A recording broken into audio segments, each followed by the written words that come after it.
Anyway, hello, hello. All right, looks like we're live. Um, so just kind of checking here, making sure that we can see it actually on channels. Just one sec before. Um, let's see if we're live here. And okay, perfect. Yep, looks like we're live.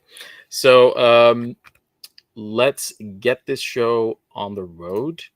I'm going to start by actually introducing folks here. And one sec, I just need to double check. Okay, yep, we've got it live here as well. Um, so let's get started. Hello, everyone. Thank you for joining right on time, 11 o'clock EST. We're here with another episode of Open Shortlist Radio, actually episode 2. We're just getting started. But luckily enough, I found some amazing folks just kind of reaching out, talking to different indie recruiters and people kind of helping them and operating in the space. And today I have two amazing people with me, Travis and Clark, who also are great friends. And I was just joking that they had the same meeting, same time yesterday. So it seems like I'm just the intruder here. But nevertheless, it's great to be with you two gentlemen. I'll give a quick intro and then I'd love to get started with your journeys and kind of, let the audience first get familiar with you and then kind of see how that goes. Starting with Travis.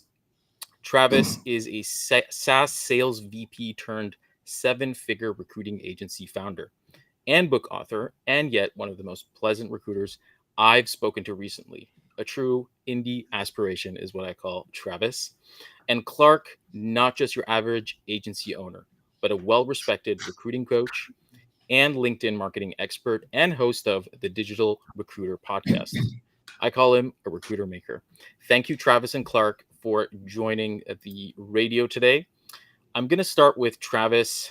Travis, your journey into recruitment. That's what we want to kind of know about. Can you share kind of that pivotal moment that made you transition from a successful SaaS leader to founding a recruiting agency, getting into this game? And tell us about maybe how your background, you think, influenced your approach in recruitment. And what have you taken away? What has brought you here? Yeah, well, we could do the whole show, so I'll give you the abbreviated version. I'll leave now. That's fine. You can try it. So I was a sales leader for over 20 years, and for about the first, I would say 8 years, I was in corporate, and I always had really solid recruiting departments. And when I needed a candidate, I would tell them what I needed, and they would go find the person for me. Then I moved to my first startup, which again could be an entire podcast. But in my first startup, we had some huge growth goals. There was 35 of us, and the goal was to grow to 300 in 3 years. And I was doing 3 to 6 interviews every single day with people I did not want to hire, but I had to. And I would go to the recruiting department and I would explain to them who I needed, and they would get me people I'd love to go have a drink with, but not people that I wanted to put on my sales team. And this went on for 3 months. So I just decided to learn how to source candidates. And I spent about 3 months studying, talking to recruiters, reading books, doing all the things that you need to do.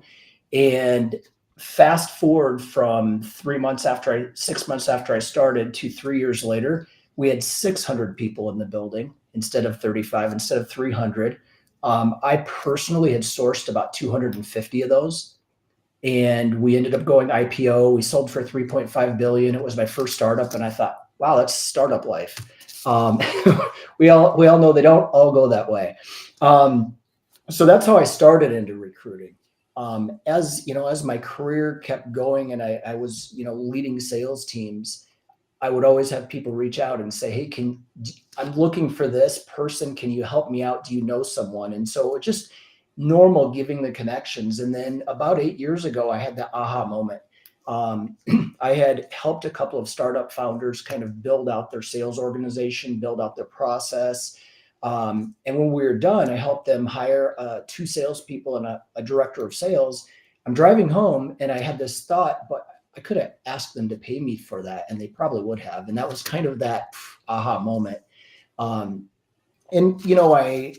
although I loved working for people, I got really tired of companies chasing that shiny object instead of process.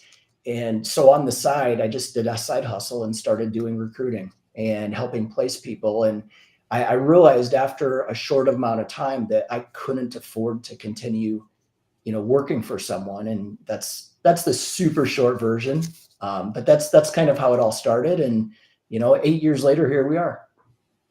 And here we are. Yes, and that's quite an interesting journey. And as a hiring manager, you're basically a hiring manager turned recruiter, and you kind of built your own journey out of a need, and that makes a lot of sense to me. And I think it positions you and gives you this unique ability to be able to resonate with other hiring managers, what their needs are, and know exactly what you're looking for in candidates. That's super interesting, and maybe a path a lot of other folks that are hiring managers and kind of want to change in their career might be thinking about. So that's an interesting path into recruitment. Very, very unique one. Absolutely. And I know at some point we're going to talk about how you two know each other, but first let's hear about Clark. So Clark, let's talk about your path into recruitment. I looked at your LinkedIn and kind of some of the stuff you wrote. You wrote some interesting articles as well. You've done quite a lot of stuff, and you started from video, it seems, and that's kind of how you got into. You're really good at it, and then you kind of that transitioned you into marketing, and then you did sales stuff and kind of went back and forth, did a bunch of different things there, and now you have your 2 agencies, a podcast, you're a recruiting trainer, and that's a really interesting journey. But then I also found this interesting article you wrote a couple of years ago. It seems like you had like kind of a reset. You started from scratch. You built something there as well. So that's super interesting as well. So I'd love to know, like, how did you get here? What happened, and what is this journey about for you? What have you taken from all this?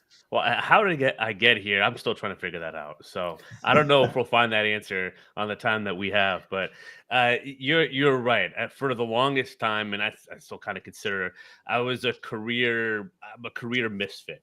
Right, as I think many are in recruiting. I've been able to interview and work with so many recruiters, and it's no one really, maybe one person I think I've ever talked to had the intention to get into recruiting right away. I'm no different. The video stuff, my goal growing up was to be, I grew up in Boston. I was a diehard Boston sports fan. I was going to be the next general manager of the New England Patriots. Like, that was my goal. I played Madden nonstop. Like, I was more into doing like the team building and the roster building than I was playing the actual game. Just always kind of had that mind for kind of building teams and how the pieces kind of come together, right? And kind of really optimizing that piece. And I played the games. They were fun too. But my friends would always give me a hard time, like, Clark, can we just play the game? Like, no, I have to build the best team first and then we'll play. And so I realized quickly, I was at UMass Amherst. I was up and down with grades. I mean, almost failed out freshman year, got almost straight A's sophomore year. It's just kind of one of those, nothing really kind of spoke to me except for sports at the time. I had no connections at UMass Amherst in football because it's not really a big football school. New England's not really, besides the Patriots, and everyone wanted to work there at the time. I was like, all right, how do I get in? My dad's like, what about video? Like, who films the practices and the game? I'm like, I have no idea. So I just walked into the football office, found the video coordinator, and I was like, do you need help? And he's like, yeah. And he just gave me a camera, and I basically started filming practices. I don't think that day, but the next day. Wow. And that's how I started. It started in video and football. I knew nothing about video or anything. And then I leveraged that into a job with the United Football League, which was like 2009. It's extinct now, but that leveraged to a job with the Florida Gators football team when Urban Meyer was there and Tim Tebow, the end of that era and all that. So that really like kind of catapulted me. And the way I got that job was just 2009. I was just I think I like paid for email addresses, right? Like, I kind of had to like source my own way. I wasn't on LinkedIn. None of these sports people were on LinkedIn. And I just emailed 70 of them, and I'm getting a job with the Florida Gators. So like, I just kind of that was only the skill that I had, is just kind of digging and finding stuff. And I quit that early on when I realized you make no money in sports, and I'm not that good at video. And I don't like just sitting around doing nothing for 16 hours a day, which is a lot when you're working video in football. So I quit. I left to go for an unpaid internship in LA for video. Turns out, Mo, I absolutely did not like it. I hated working in the film industry. I was an assistant to a director, and then I got into telecom sales, like commission only, door to door, business to business, and it was painful. But I was like, I think there might be something here, but I had no structure, I had no discipline at the time. I would make installs, then I would depend on Verizon and Time Warner for a paycheck. And sure enough, if they were late, I'd have to give my commission back. And I was like, I hate this more than anything, like to depend on someone else before that. So I put my resume up, and Aerotech called me. And Aerotech called me about a job. It wasn't a fit for what I was looking for. But in that conversation, the recruiter was like, "You ever thought about reading Recruiter?" I was like, "I have no idea what that is. I still don't know what you do or how you found me." And so again, he was a nice enough guy. He put me through the system to internal, and then I interviewed, and 4 or 5 weeks later, they offered me a job at, like, I think $43,000 base salary and uncapped commission. So I thought I hit the jackpot at the time. Because I paid, I think my interview, I was so broke in LA. I think I paid for my interview in like pennies and like dimes and change to like get gas to the interview and back. And then within the first day, recruiting just clicked. Like, it just made sense to me. And within 3 days, I was in skill trade, high volume staffing. I'd made 3 placements. I mean, it was like the go to works, right? There's no interview. You call someone that are fit and they start going to work. But it was like I was hooked. And I saw my name on the spread report the next week immediately. Like, I never went 1 week without being on that report as a recruiter. And I was like a sense of pride. I hit 10K in weekly spread within 5 months, which was faster than anyone that in our office at the time. And it just made sense. So then I got promoted. I was there for 5 years, recruiting in that same industry in LA. And then I just left and kind of bounced around for a little bit. As I said, kind of hit rock bottom 2019 in LA, moved out to Columbus, Ohio, kind of found my faith. I got reintroduced to someone that knew LinkedIn automation. So I worked for his agency for a couple of years, worked with LinkedIn influencer accounts. And then I left to start Digital Recruiter to kind of mix recruiting, sales, automation, and content. And here we are today. So, wow. Yeah, that all makes sense. Like, Yeah. it's like a long story, but it somehow makes a lot of sense to me. Like, all the stuff you said, I can see how that fed into where you are today. And then we're going to talk about kind of your business, how you're helping recruiters, and what you've built already. But that's super fascinating. And what has been the theme when I've spoken to, I am, based on what I'm doing, I'm speaking to a lot of indies, and I'm sure you talk to a lot of recruiters as well. But it's this kind of similar yet different path of kind of stumbling upon recruitment, finding kind of some kind of um, maybe there's an aha moment, maybe there's something that clicks for you, and you're like, okay, this makes sense to me, and there's actual impact and value that I can bring. And I think that's a moment that a lot of folks, I think, resonate with. But I want to go and talk a little bit about kind of the businesses that you run. And Travis, we're going to go back to you a little bit. You've done a bunch of different stuff, but you're right now running 2 successful businesses. And one of the things that was interesting about when you were describing your businesses is that you run them very lean. And I'll let you kind of describe what that means and what that looks like. And first, tell us kind of what those businesses are, but then I want to get into kind of how that really looks and operates. And what does that really feel like?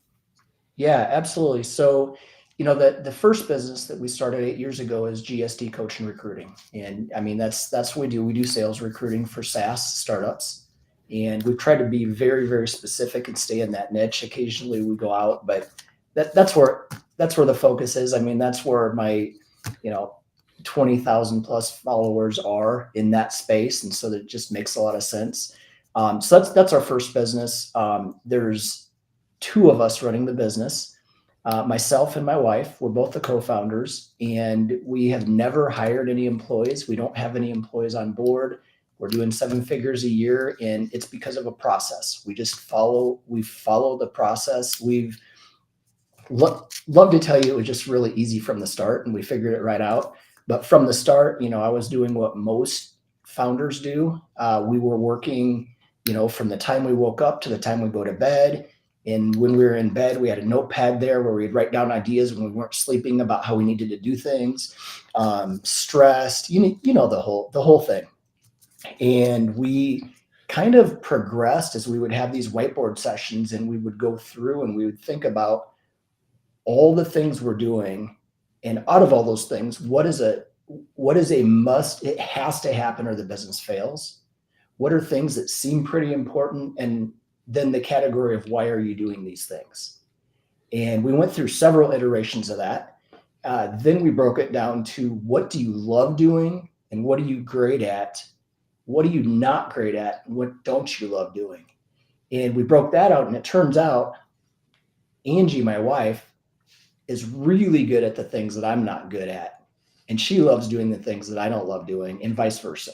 So that's kind of how we built the process and the foundation, and, you know, ran that for about 8 years. And then about 2.5, 3 years ago, we decided, you know, and Angie is a project manager, program manager. She runs very large teams. She comes into companies and she helps them with their project management function. And so it seemed like, well, she's been helping people. Why don't we just build a second business using the exact same process in a different space and see what happens? And there you go. There's two of us in each business. We're following the same guidelines, the same process, doing the same things. We've managed to, you know, we're both juggling multiple clients at any given time, but we're still holding the boundaries, I think, is the big thing.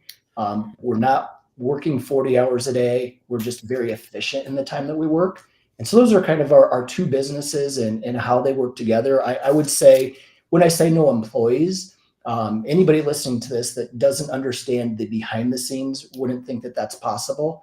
But we've done that with partnerships. And again, we'll talk about that, you know, a little later, but Clark and I have partnered for quite a while.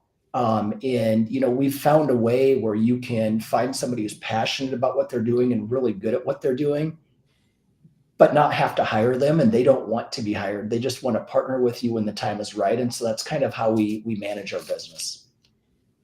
That's super fascinating, and kind of the way you look at it, it's almost like first principles thinking, like what is actually fundamental to running a specific workflow or an operation, and you're just kind of stripping it off of everything that's unnecessary and making sure the core is executed Mhm. perfectly and consistently is kind of what I'm hearing from what you're saying. Is like you're saying we're doing a few things, we're making sure they're done perfectly every time, and we can do them, we can repeat them easily, and we don't need other people to come and execute it for us.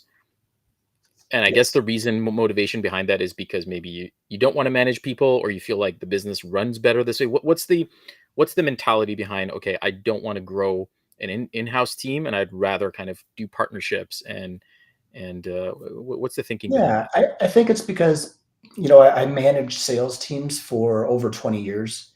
Love doing it, love leading people, love managing people. But when we made the decision to start our business, we decided, you know, we can do the things that other companies that have teams of 10 are doing, and we can probably hit the same numbers they're hitting without all the overhead, without all the expenses, and without all the things that comes with leading people. Mhm. Love leading people. I love we teach people how to lead people, but I feel like I'm good with that. I've done it long enough, and so you know, Clark knows exactly what it's like when you're leading people. It's a whole different thing than when you're doing it yourself.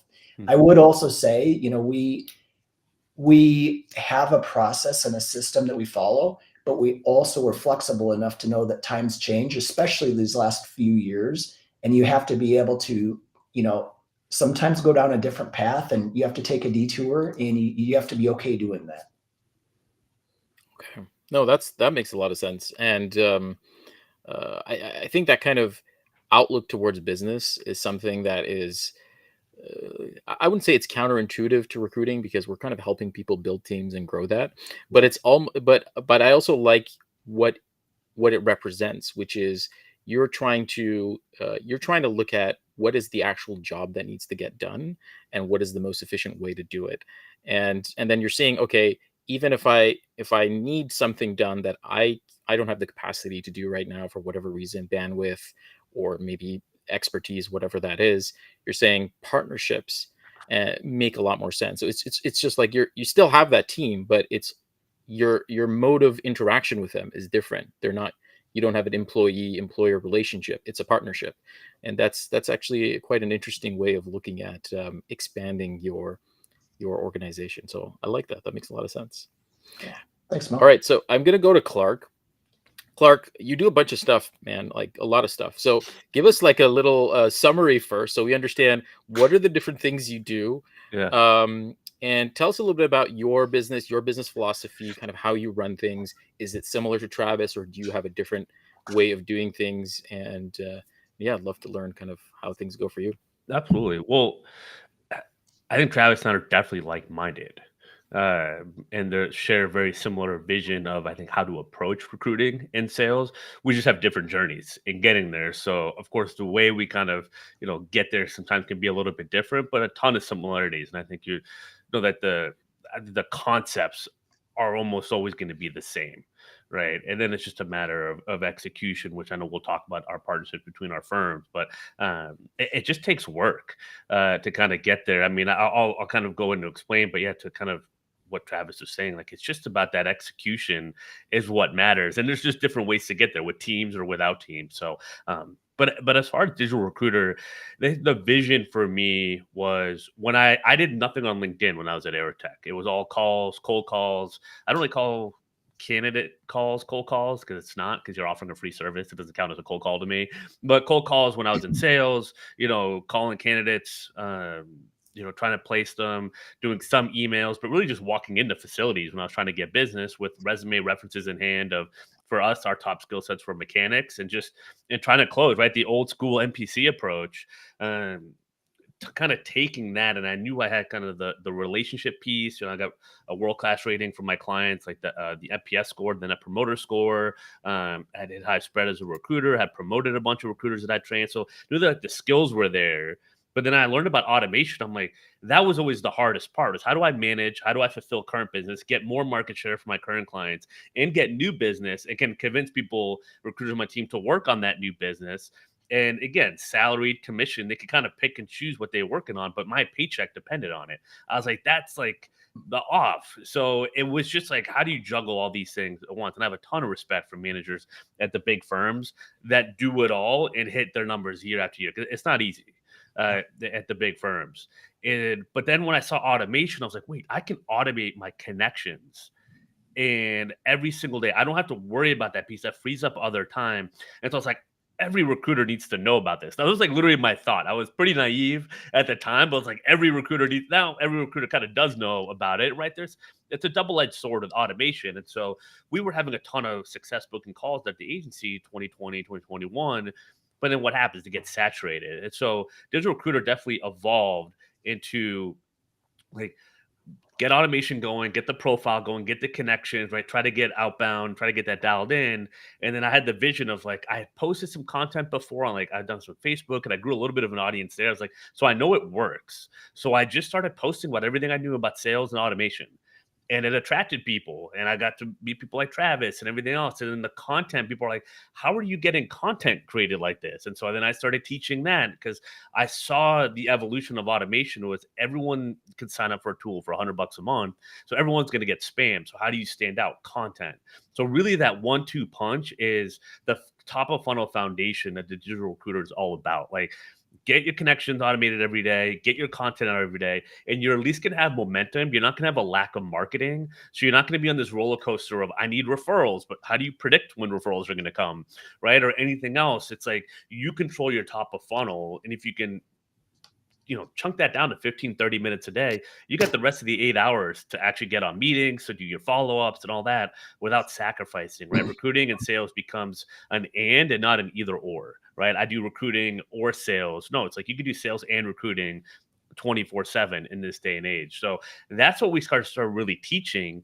And from that, it's okay, we have the coaching program, like we help recruiters, full desk recruiters, owners, producers, right? Solo indie recruiters, or even bigger agencies and their producers get the most out of the LinkedIn. I mean, there is so much meat on the bone left by, I would say, 90% plus recruiters that I see on LinkedIn, from their profile, from their messaging, or relying just on in-mails and you have it, or content, right? Most people have no idea what a recruiter actually does or what industries they serve just by looking at their profile, their content. So we help that, right? We have a 3-month program. We have standalone courses, so it's do it yourself or like a coaching and consulting program for that, with all the courses, everything laid out. And then through all that, through the network I built, I had people ask for help with recruiting. And so I made some placements in 2022, but there's no way I could do full time both of them. So I just kept adding clients on the coaching side, knowing that I knew people like Travis. That's like, if I can get the right team and the right team in place, like there's an agency here to be built. So the way I went about building a recruiting agency was actually through coaching and consulting with what I do with automation and content. And I figured I would find the right network of like people that were like-minded like me, and then find the right recruiting partners, right? And it's kind of my version of almost not wanting to hire full-time people that Travis has, because I know how high the bar is in quality recruiting. So it was like going to come from that way. And I knew I wanted someone to partner with someone, to bring someone on that saw it the same way. So I found that in Lauren, and she's, I brought her on, she's managing director, runs the accounts and everything else, and helped manage the recruiting team. And they're incredible. And so that's really how the agency got to go full time. And so we have the recruiting agency where we do a lot of splits, right? We do some recruiter placements. We do splits with like Travis. Yeah, we have our own clients. And I just believe that there's so much business out there for great recruiters and like-minded recruiters like ourselves that want to do it the right way, that it's like, why not all like team up solo, right? If you have a couple months to work, like come in and work and partner, but just removing that expectation and letting people make the choice again and kind of what they want to do. I don't pressure anyone to join the coaching program or to work with us in the agency or any of our split partners. It's like, if you want to make it happen, let's make it happen, because this is results based. And I think we just kind of remove the illusion of pretending we're recruiting, because that happens a lot. Like, people think they're recruiting, but they're not. And it's just like, all right, well, who wants to show up and perform today and this week? Let's make it happen, right? And have a good time doing it. So that's kind of how this all kind of got built and where we're at now. And yeah, we have a little podcast and stuff like that as well to get the word out there. But that's kind of it. I get it. I see the connection between you two. So definitely the mindset is very similar. Like, you both think very alike when it comes to how to run the business. Obviously, you've had very different journeys, run different businesses, operate in different niches. But it's interesting to see how this approach has served both of you well. And what I'm hearing from both of you is, I think we mentioned this, Clark, in the warm-up discussion before we went live, is how you're both kind of following similar structure. So like automation, for example, was a big piece for both of you. And I think this is something that everyone is trying to figure out. I think most people understand that it plays a big role in your success. But actually being able to pull it off and execute is easier said than done. And I think there's clear boundaries of where does the automation stop and where do I kind of step in manually to take over?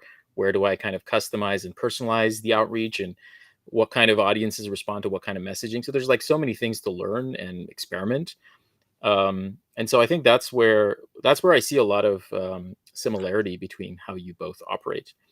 We're going to talk about kind of how you both collaborate and kind of what that relationship looks like. Maybe this is a good time actually to transition into that, because we've kind of touched on how both of your processes are similar. So I'm going to start with you, Travis. When did this collaboration begin, and how did you realize that, okay, I want to work? First of all, was your first experience doing this with Clark, or have you had other experiences doing this? And second of all, what does this exactly look like? Like, can you explain it to folks? What does a split really mean? How does that operate? Do you have agreements in place? Is it a handshake? Just tell us how that works. And you have everything kind of down to the T, so I'm sure you've nailed the process for this. Yeah, I would say, have I done splits in the past? We'll start with that. Absolutely. That when I first decided to start my recruiting business, I really didn't know enough other than I had figured out how to, how to find talent, but I didn't know the other side of it. And so I had a good friend here in Denver who had a pretty large SaaS recruiting agency, and he just would offer up splits, and I would go. What I didn't know at the time is it wasn't an exclusive split. So a lot of people on here get what I just said, but I'll kind of unpeel that a little bit. What that meant was he had me and 2, 3, 4, 5 other recruiters working the same role at the same time. And so I'm doing all the work, but I may or may not get paid. And I didn't know that at first. And that was a thing that resonated with me. And so down the road, I got to the point where my bandwidth was too much. Once I had figured it out, I had so many clients that, our big problem early on, after we solved all the other problems, was I just don't have enough time. I literally could talk to 20 candidates in a day if I had to, and I still couldn't keep up, and which is great. But that was where that aha moment was. Hey, maybe I can find some people and I can work with them. I had talked to a lot of recruiters along the way, and I remembered some, because you just jam sometimes. Some people just want to talk. You're in the same business, you want to share secrets, things like that. So I picked out a couple of them that I had remembered, really vetted them out, understood how they did their business. And I found a couple who were amazing on the sourcing side, but really struggling on the client side, struggling to find clients. And I was pretty good at that at the time. So what I would do is the first couple, I just made sure this is the process we're going to follow. Will you follow this process? And we really got good at it. And the big thing that I did that shocked the first two that I worked with and everybody since then is I said, let's make this an exclusive relationship. That means you're the only one working this. I'm not working it. Nobody else is working it. If there's a placement, you're going to get paid for it. And that means if a candidate reaches out to me and I think they're a great fit for that role, I'm going to hand them over to you to do the work on, because that's how our relationship works. So that's kind of how I started. I had a couple really great partnerships. One of them retired. Another one of them just kind of, trickled out a little bit. Then I found 3 that I've worked with for quite a while. Just, they're very, very niche. They do things that I don't do. So then Clark and I met a few years ago, and we just, right off the bat, we hit it off. And, we spent a lot of time kind of spitballing, hey, how can your business get better? How can my business get better? Have you thought of this? Have you thought of that? Really not trying to get anything out of it. But I think the big thing we both agree on is, how can you help the person you're talking to right now get 1% better than they were without asking for anything in return or expecting anything. And as we got going, I would reach out and I'd say, hey, I have this role and I don't have anybody to work it, but it's a really good client. And he would say, I have somebody, like they're literally a client of mine. Let me introduce you. And that got rolling. And then as soon as he brought Lauren and team on, it was a total no-brainer. Total no-brainer. We just started working together, same exclusive splits. We've been doing this for what, Clark, 11 months? Yeah. 11 months. We are close, just in our working together, we're close to about $500,000 in billing in the last 11 months. And I think a big part of it is we think alike and we work alike. So when I'm sending a candidate to a client, it's going to be identical to if I were talking to that candidate. I just know that they're going to work the way that I would. And they also know I'm going to work the way that they want. So that's kind of where we're at. Okay. And working with Clark and team is a blast. I mean, I think every time we were on a call yesterday, and I think every time that we're on a call, we're both jotting down notes and thinking, okay, I found a way to get a little bit better. Yeah, that's a big part of it too. I mean, you have to be able to remove, and it's hard in recruiting a lot of time, remove the ego, and like, how do you reverse engineer the result that you want and making money? And because there's splits everywhere. There's split boards, right? There's a whole, bounty job, everything, right? But a lot of it doesn't work out. You hear a lot of recruiters, this didn't work, that didn't work. And one of the things Travis said that's so important is the exclusive bit, because a lot of owners, a lot of people on the sales side don't have the appreciation for, you also need the recruiting side too, right? Or part the other side to do some of the work, unless you're full desk, but that's not really what this applies to. Like for the sales piece of like, I want to get the result, and I want to make sure like you get paid, right? Really thinking about the other person's journey, and that gets you buy-in. And then when you follow through on that, it really starts to build the trust. And that's where I see a lot of splits. The recruiters give up because they don't feel like the other side, the sales side, is really bought into them or has their back, right? Or they're not getting the information they need.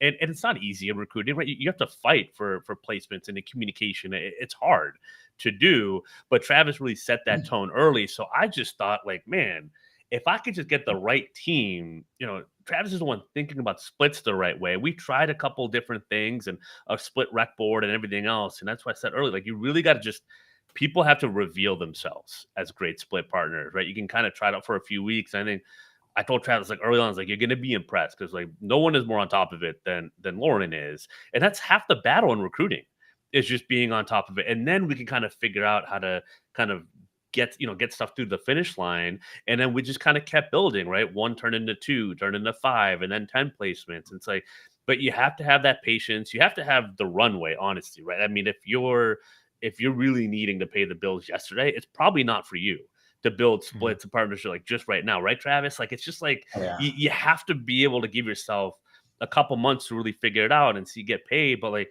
it can really be worth it. But I think that initial approach is so telling, and I can always tell when someone's going to be a good split partner or not. And really, the first conversation, really the first 5 minutes.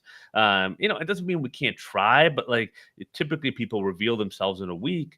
And so I would just share that with the audience. It's like, just know that about yourself and other people, right? And kind of that accountability. And I don't think Travis and I are under any illusions of what we are and what we aren't, or what we can expect the other person to be, and all that. So it's like, hey, this is what's going on. Let's figure this out. And we're all just down to figure it out. And that attitude, it's a lot harder to find than you might think in recruiting, but it's those people that tend to win and figure this stuff out, versus trying to like figure everything out in the beginning, right? Kind of, how do we build things organically and not just be talk, but also actually execute at the same time. So I don't know. I would say Clark also said something that's important is, I don't think either one of us during our entire partnership have ever talked about, we need to make money. We're thinking about making money. We want people to get paid. We're thinking about, we get to help a lot of people. We get to help our clients. We get to help the candidates. We get to help each other. And if our focus is how do we succeed, the money is going to be there. But if we're worried about that and we're thinking about that, and it's not just in recruiting, if your first focus, if you're a salesperson, in a brand new salesperson or brand new recruiter is on the call right now, if you're thinking, I have to get that commission check, you probably won't. But if you're thinking about, I need to do the things and go through the motions and follow the process, and what am I trying to accomplish, the money's going to follow. Yeah. How do you give someone a great experience, right? The client a great experience and the candidate. And that doesn't mean catering to them at all times, right? But it's proper, qualifying properly, to setting the right expectations, following through on your word, right? All that stuff on both sides. Like, that's where the money is created in recruiting, right? It's a byproduct of giving people a great experience there, really justifying the 15, 20, 30, $40,000 fees that are out there. I mean, that's the focus. As Travis said, the results will come. You have to stay with it.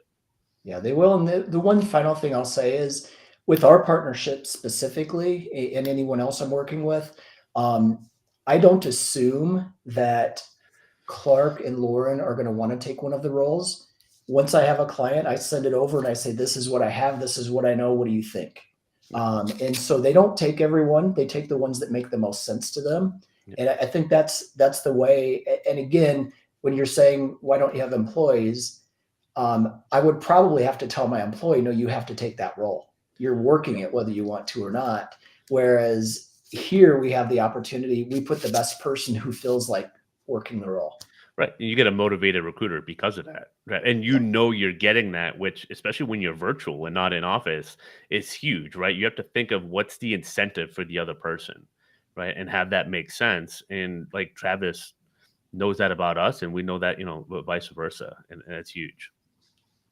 No, that makes a lot of sense. And I love how you both have this shared understanding of your relationship. And I think it's just very clear in the way you talk about it, the way you describe how you look at this, how you look at the relationship.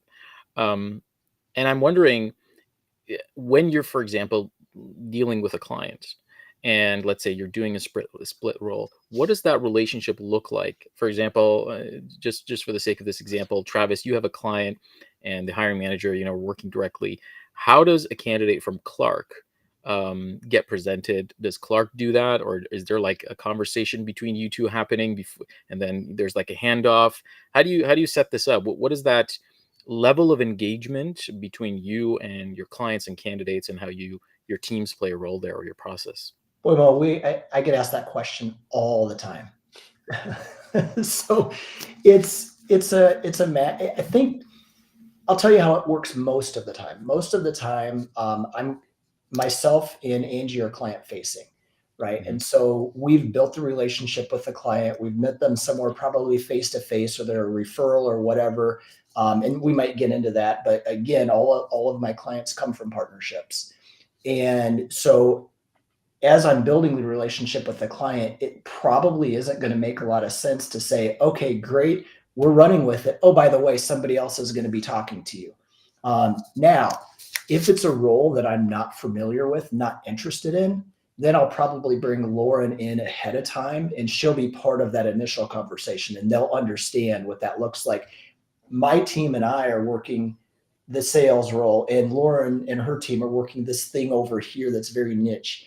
But for the most part, what will happen is um, I tell the client exactly what they can expect, and I always give a very extensive candidate profile. It's kind of like a cover letter on steroids. It's going to give them all the information they need. It's almost like we've done the first 2 to 3 interviews for them. They already Mhm. have all of that data. And so Lauren and team already know that. And so what's happening is they're basically going out and doing the legwork. They're talking to the candidates. They're sharing the profiles with me. The first 2, 3, 4, I'm really digging into to see, does it fit what we thought we needed it to fit? If it doesn't, we're probably going to have a quick call with the team so we can figure out, what did I not properly communicate? What have we missed? And then we try, test, adjust, and go back through. And then they just start sending solid candidates. I may make a tweak or an adjustment here or there. I send it over to the client, and there we go. And I communicate that with the client that, hey, on this particular one, I'm going to have some folks helping me. Don't worry, it's not going to be somebody who it's their first day in recruiting. These are solid people who have done this before. They know what's going on. They're going to represent your company properly. They're not going to oversell the candidate. And I think the other thing is, it's also about not overselling the client, right? What we are doing is we're putting together the package, and we're only sending them who we feel is the best of the best. And that's pretty much how the relationship works. The one big thing I think is huge here, Mo, is a lot of potential recruiting partners I've worked with in the past. They will push back every time.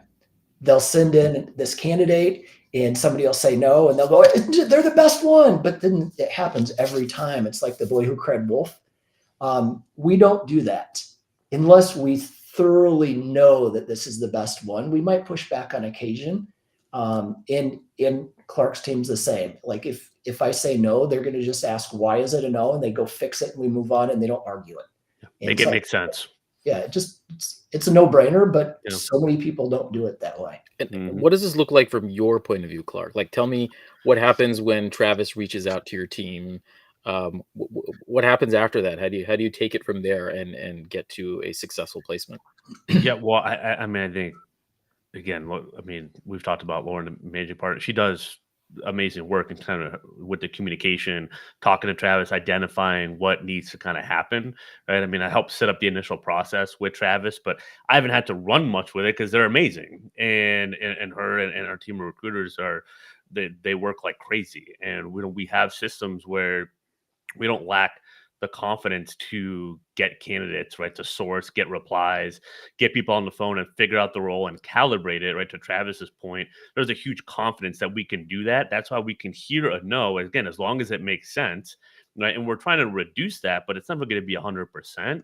And then we just have to get after it, right? And if Travis has made the commitment to the client and the commitment to us, we go with faith on that, right? I mean, learned faith now, and for not blind faith, but then we just run. Okay, like, do we have what we need? If not, we're gonna pester Travis and Angie until we get it, and they know that's how recruiting is, right? And I'm like, oh, like, man, I missed that information, or it's here, like maybe you missed it, or it was right here, like whatever it is, right? We don't have to like quibble about those as long as we just figure it out, right? And like just streamline that communication, and then you just go. You just got to recruit, right? To Travis's point, when a recruiter always pushes back, that was my biggest pet peeve as an account manager, was that it's like, then it shows me that you don't truly understand the purpose of third party recruiting, right? It's like, and like the client candidate is paying the bills. They're not always wrong. Sometimes they are right, but we have to push them to explain why they need a certain type of person, right? As long as that's happening, Yeah. I got no problems. We have no problems. Right. And then it's like, okay, well, what can we do to communicate that ahead of time? Or maybe save that candidate's time, right? With a phone screen. And like, can we? Or maybe sometimes you just have to figure it out from a phone screen. Or you just have to figure it out by sending it over to Travis. And we kind of know like this might not be a perfect fit, but like here's why we at least want you to review it. And we just do that part of it. And I tell you, so many recruiters get caught up in that piece of it. They never get to the other side of making like good money because they're not willing to work through that with a partner, and realize like it's not like being against anyone. It's just this. That's what matchmaking is. Yeah. Well, and Clark Clark said it, communication is really the key, not just with the client, but with each other. We need to make sure we both know where we're at all times. And that sounds easy and it's not, when Right. there's 10, 12, 15 recs going on at one time and they're all different and everybody's working this. It's knowing how to properly communicate and know what's going on. And also knowing that people can check their egos, in the room. We're just here to work together. Especially in I the loved first it. year. Yeah. Trying to just like figure that out. But go ahead. No, that's awesome. One thing that just kind of keeps popping into my head as I hear you both speak is just the level of trust that has been established between you. And I think that sounds to me like the one word that would describe why this is working for you. You're talking about checking your ego out the door. You mentioned it multiple times. You're talking about kind of aligning and not pushing back when like you're trusting the other party basically when you're saying, okay, I understand why this is happening, and I can kind of adapt, and I can learn from this experience and redo this. I have confidence to execute. But I think this all comes from that foundational trust between you two, and it almost feels like you're on the same team, like you're operating the same business, and that kind of is what you're doing effectively, right? The partnership is just so deep. It feels like I'm on a Zoom call with two team members that constantly interact, and so that's kind of how it feels, and that's why it makes sense to me. One thing I want to kind of try and get to from both of you, and it might be hard, but I'll ask you to give it a shot. So I want you to tell me what's one thing that you've learned from the other person. And I'm not talking about teams. I'm talking about specifically Travis. What do you learn from Clark? Clark, what have you learned from Travis? Because you both have similar but very different backgrounds. Like there's some similarities, of course, but you have probably different personalities and a completely different focus and type of business. What is one thing you'd say, oh, this is what I picked up from my partner here? Do you want me to go first? Go ahead. Yep. In the business world, it's possible to give and still have incredible revenue success. I think that's, as I was starting out as a business owner, that was inspirational to me. It's like, all right, here's a guy that's super successful, doesn't have to talk to me, could easily talk down to me. I mean, the amount of people that were rude to me or just mean, and I'm like, I just sent you a connection request. And they're like, how dare you connect with me? I was like, I literally don't know who you are. Like, and just people can be just mean and just rude and just negative in this industry.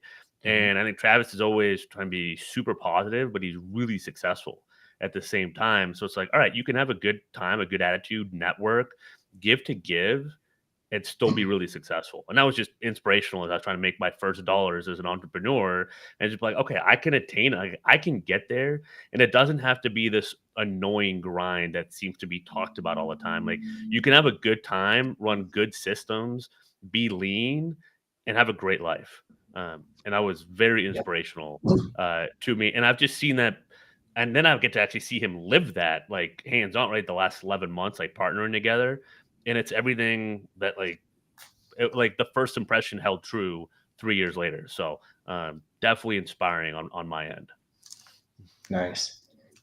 On my end, I would say, what I couldn't put on a piece of paper all the things I've learned from Clark.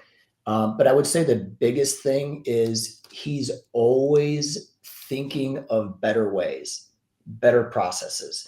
Like literally every time you talk to him, he's thinking about how do I just tweak this one thing and make it better.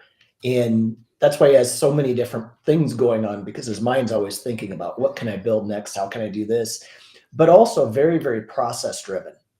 Right. And again, that I would say that's a big thing. As far as how has it helped my recruiting business, aside from that, that's helped my structure. Where it's helped my business is a lot of the automation that he uses that I hadn't used in the past, or that I had used but not effectively. So I think that's a big thing. I've always been really big for content, and I think I've always done pretty well on LinkedIn. I would say that my content is a lot better since getting to know Clark and working with him and kind of watching his process for that. So I guess I gave you 3 instead of 1. No, that's awesome, and Appreciate all it. of that is kind of it just kind of wraps up this conversation really well in terms of learning about your journeys, your relationship, kind of how individually you've gone down this path, and now you've kind of found an interesting partnership that has actually added value to both of your businesses. So I think that's a super interesting takeaway for anyone who's listening, and that was actually one of the reasons that originally we were supposed to do individual shows with each of you, but once I realized your connection, I was like, I think this is an interesting point to cover and probably not something that a lot of people hear. Most people are talking about like tips and tricks and stuff to do, but this one's like kind of a bit more insightful and probably not everyone has had this kind of an experience. So super valuable. And thank you both for sharing that. Um, we're kind of reaching the last 10 minutes. So I've got a bunch of kind of rapid questions, and then I'd love to learn about what are some things you've got cooking. I know Travis, you have a book and you're writing a new one, and Clark, I know you've got so many things going on. So we'll talk about kind of what should people be watching out for in your space and following you for. But how about we do a quick round of just I want your opinions on like a bunch of things and see kind of how what you think. How's that? Good. Sounds good. Let's do it.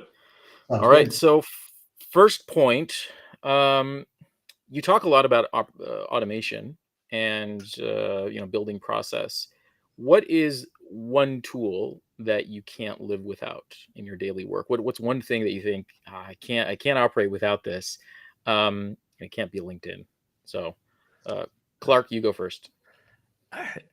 Everyone probably knows what I'm going to say. I mean, probably the first one is our Google Drive. Would probably be our first one that would fly under the radar, Travis. But if we're really being honest, that's probably the biggest one. I love Sales Navigator, obviously on LinkedIn. If you can use a tool like a LinkedIn automation tool, I won't name names, but that can really just make sure it's cloud based. That can really just help up, it's kind of save you a bunch of time. But I think if you can really figure out how to use Sales Navigator effectively, it's $99 a month, and you can be a crazy effective full desk recruiter. Okay.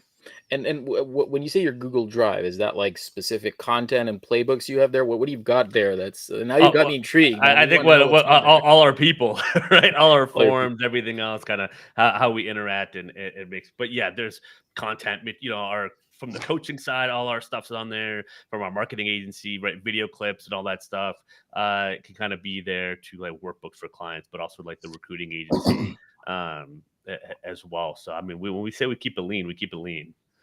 There we go. Okay, I like that. Someday I got to see that Google Drive. That sounds really enticing. Travis, what's one tool you can't live without? What do you have in your toolbox? And The say first something three, different from Clark. yeah, the first three I was going to say obviously would have been LinkedIn, Sales Navigator, and Google Drive. So we have those. A recent one that I've been using that I actually cannot live without, and I wished I had used it for years, is Otter AI. That's yeah. There's multiple ones. That's just the one I've been using. And why can't I live without it is I no longer have to focus 100% on taking as many notes as I can in every conversation as I have, and then trying to recognize what my handwriting says. And then all of that, where basically I've taught it how to tell me how the conversation went based on what I need to know.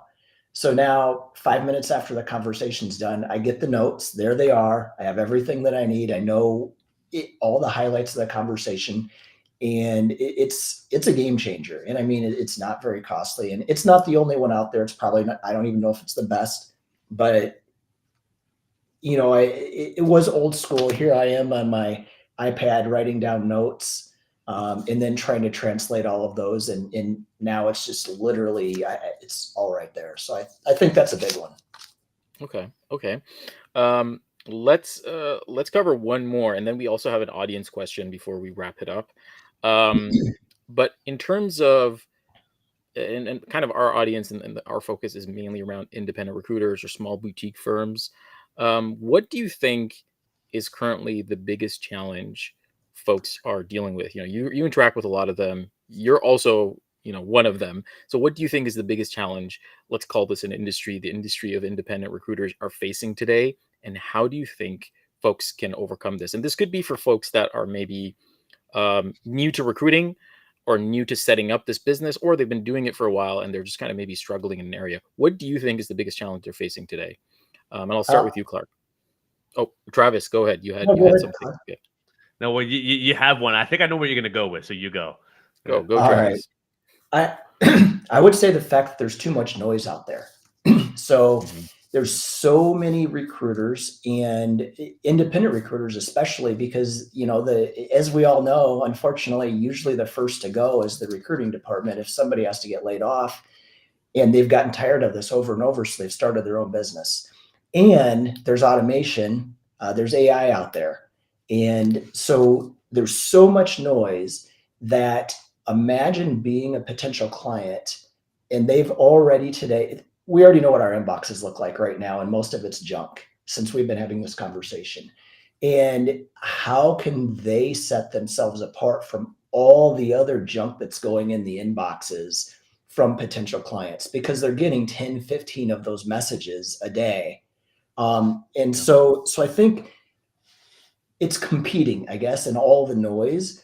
And how do they fix it? You need to make yourself different. You need to make yourself unique. You need to stand out. You need to not have a conversation that says, I hope this message finds you well, and those goofy things.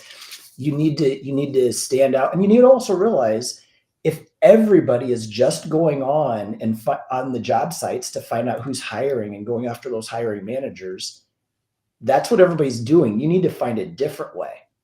And we could have a whole conversation about what those different ways look like, but find a way to stand out and be unique, and don't be the same as everybody else out there, is what I would say. Love that. There's no point me saying anything else, because that's the answer. But what I'll say is, how do you start solving that problem and start standing out? Ask yourself, and more recruiters need to do this: why should someone buy from me?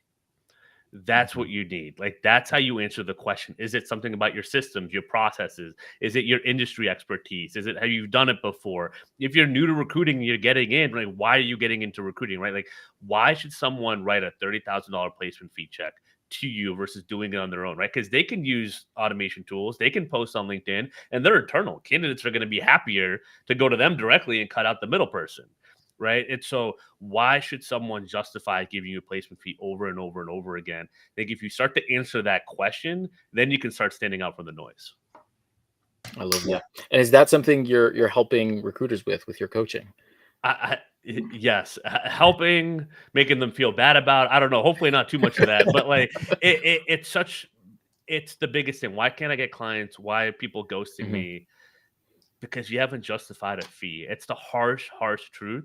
But it's I mhm, have to ask myself every day, right? Why should people pay me for coaching or split partner and all that? Like, and once I started tackling that question, things became a lot clearer, and I knew what the marketplace, what in demand, and like where the value was, right? That I could offer. And if you don't do that work, well, don't be surprised when you can't get clients, right? And to Travis's point, if you're just doing basic automation, I hope you're well and attacking jobs that are already out there, right? Remember, the best jobs are never posted. Yeah. That's to me, that's the golden rule that I learned at Aerotech is the best jobs are never posted. So how do you get those jobs, right? And so, why should someone buy from you? And you mentioned something about automation earlier, Mo. I don't want to rant. I'm gonna stop. But the people that are best at automation are also the best at relationship building. mhm, Yeah. mhm. Yes, yes, absolutely. And it's hard to, it's almost like you're kind of learning a trick without really understanding the fundamentals behind it of why when it would work and when it wouldn't. And if Right. you just kind of blindly try to follow a process or a fancy workflow that looks really neat on a cool tool, hey, I click this and then this person goes and I follow them and then there's a message. You think the work is already done for you, but the reality is that's just kind of it just saves some of your time. You actually have to be on top of it and constantly kind of refine these campaigns, change them up. Sometimes you got to stop them. Oh wait, this isn't working. This is like kind of not really Yeah. getting me anything. You And can't yeah, hide from the meeting. exactly. And you Yeah. You can't can't hide from hide that, from the right? meeting. Yeah. Okay, perfect. I mean, gentlemen, this has been incredible. We're over time, but we have an audience question, a quick one. We'll hit that, and then we'll talk about kind of what you have next. Um, so Vishal is asking, what do you think about outsourcing or offshoring recruitment? Do you have any opinions on this? And I guess the way to look at that is like, you have a client, maybe you're offshoring or splitting your recruitment with someone outside of kind of your usual split network. Have you experimented with that, or to you maybe that's the same as like doing a split? What are your thoughts on this? Just to give Vishal an answer here. I I'll jump in. I mean, I have an offshore partner that I've used for about 2.5 years now. And they're the fifth offshore partner that I tried, and the first four just got me frustrated over and over, and I almost gave up.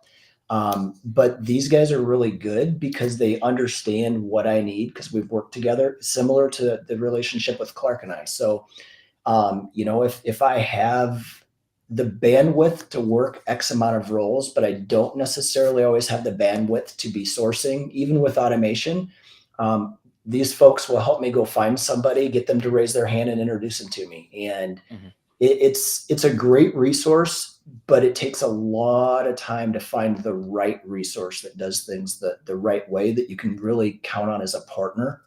But yeah, I think if you find the right partnership, using some offshore resources can be great.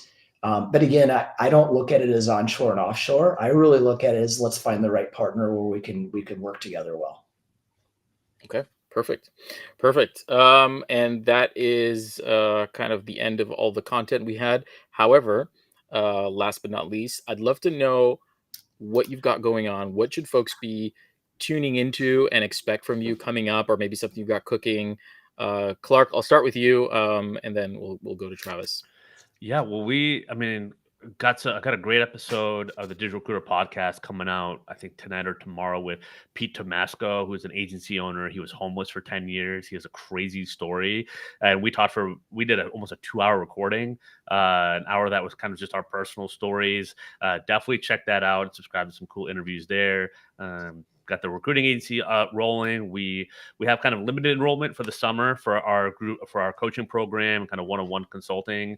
But definitely, a couple spots for anyone that really wants to ramp up their LinkedIn, really their recruiting and sales operations and processes. That's kind of what got happening. So Perfect. follow me on LinkedIn, click the bell for me and Travis, and let's connect. Awesome. And just to clarify, your coaching, can you describe just like what does that coaching program kind of just like overall look like? Is it like a cohort thing? Is it a Yeah. learn do it yourself thing? What is that? How does that look like? Yeah, we have group calls, so it's like a group cohort. But also some people choose to do the one-on-one option as well, so they get the group plus they work with me weekly, sometimes daily as well. So there's kind of different levels there, just kind of depending on where you're at in your business. And yeah, we get you up and running on LinkedIn and sales and automation and messaging and content and your profile and how to close business. So we kind of cover it all to make you hyper efficient, hyper effective. Perfect.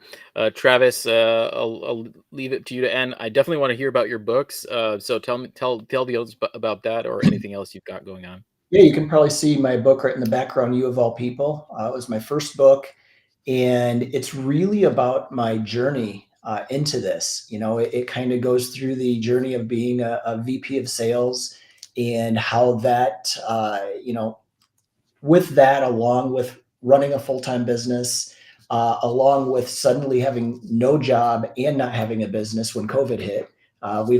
Everybody who was there knew that, the recs were no longer there. And how I pivoted and how I changed and fixed the business and made it better. Some cool stories along the way, some tricks and tips on recruiting, things like that. It's been a great business card. It's really gained us quite a few clients along the way, just by doing signings at some of the events we go to. People are buying it, so that's cool. You can go on Amazon, you can check it out on my site. What I'm really excited about is Angie, my wife, and I are in the process of writing a second book.